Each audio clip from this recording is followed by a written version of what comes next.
The neon lights of San Francisco flickered in the damp night air as Inspector Harry Callahan walked into a small corner diner. His .44 Magnum sat heavy on his hip, a silent promise of justice. The old jukebox in the corner crooned a bluesy tune, barely masking the murmured conversations of the few late-night patrons. Harry wasn't here for coffee.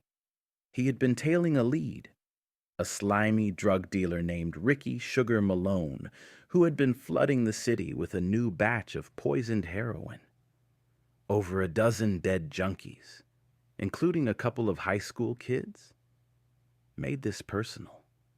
And Callahan didn't take kindly to murderers poisoning his city. Sliding onto a stool at the counter, he nodded to the tired waitress. Before she could pour his coffee, the front door banged open. A bulky man in a cheap leather jacket strutted in. The kind of guy who thought he owned the world. Ricky Malone. His gold chains rattled as he laughed, flashing a grin full of too many expensive teeth. "Well, well," Malone sneered, spotting Callahan. "If it ain't the famous Dirty Harry. Didn't know you liked late-night snacks." Callahan didn't move. He simply stared, his ice-cold gaze boring into the thug. "Too much sugar's bad for you," he said, voice low and deliberate. Malone chuckled. "Yeah? Good thing I don't take health advice from cops." Harry calmly sipped his coffee. He had no doubt Malone was carrying, but he also knew guys like him. Cocky, careless, and convinced they were untouchable. The diner was too crowded to start something just yet, but the night was young. Callahan had patience. What Malone didn't know was that tonight, the sugar business was about to get a whole lot deadlier. Malone smirked as he slid into a booth, his two goons flanking him. They were the usual muscle. Dead-eyed, twitchy fingers, probably hopped up on their own product. The diner's atmosphere shifted. People knew trouble when they saw it. Harry took another slow sip of coffee, his gaze never leaving Malone. He could feel the tension rising, the unspoken challenge hanging between them like the smell of burnt grease from the kitchen. "You've been poking your nose where it don't belong, Callahan," Malone said, leaning back. "Bad for your health." Harry set his cup down. "You've been selling poison junk to kids. Bad for theirs." Malone let out a sharp laugh, shaking his head. "Man, you really don't get it, do you?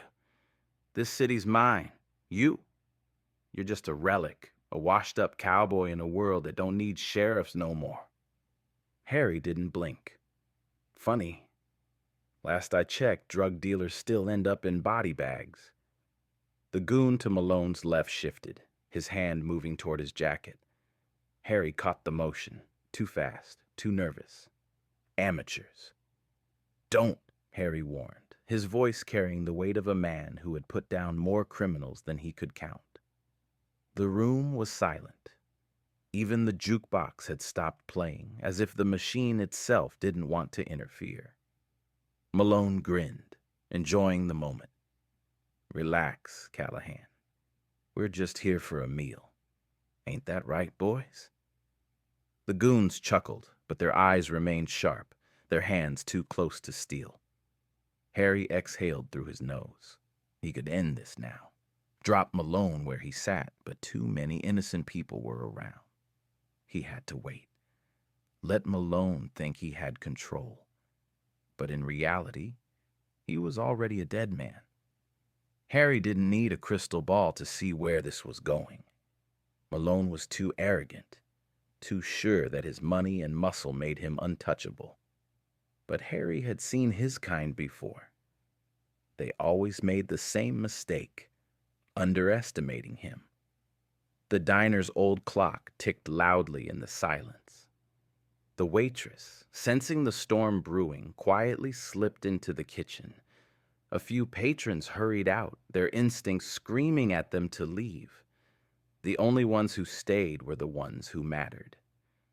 Harry casually reached for his wallet, his fingers brushing against the worn leather of his badge. "You know, Malone," he said, keeping his voice even, "I could arrest you right now. Got enough on you to put you away for life."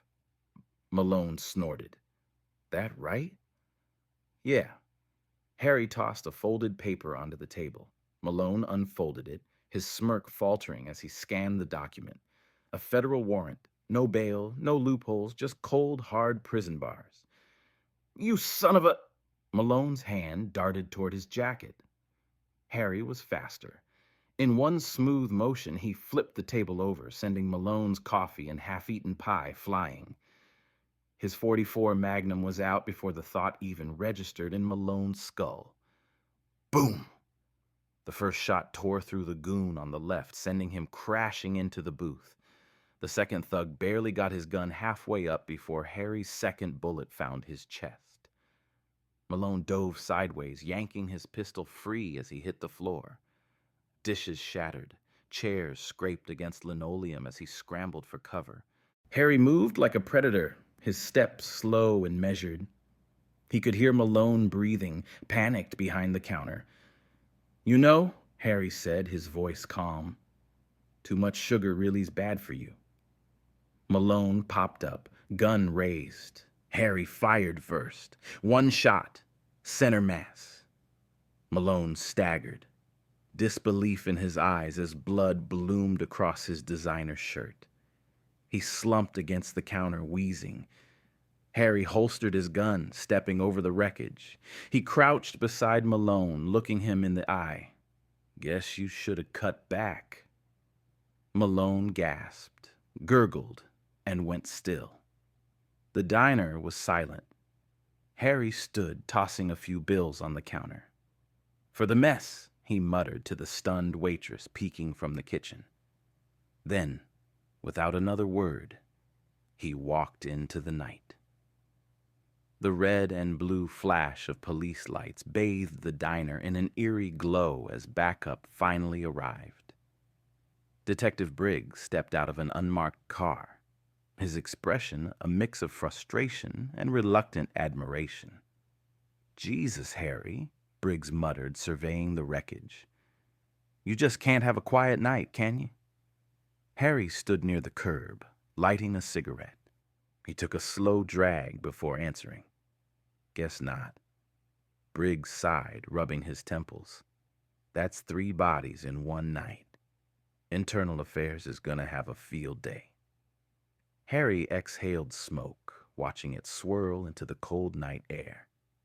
Malone was a dead man the second he put that junk on the streets. He just didn't know it yet. The coroner's team loaded the bodies onto gurneys, while uniformed officers took statements from the shaken diner staff. The waitress, still pale, pointed at Harry. "He saved us. That guy was going to kill someone." Briggs shook his head. Yeah, a hero as always." He eyed Harry. "But one day, Callahan, you're going to run out of bullets or luck, or both." Harry smirked.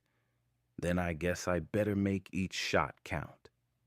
He flicked his cigarette into the street and turned away, disappearing into the city. Another long night. Another job done. Justice, the Dirty Harry way.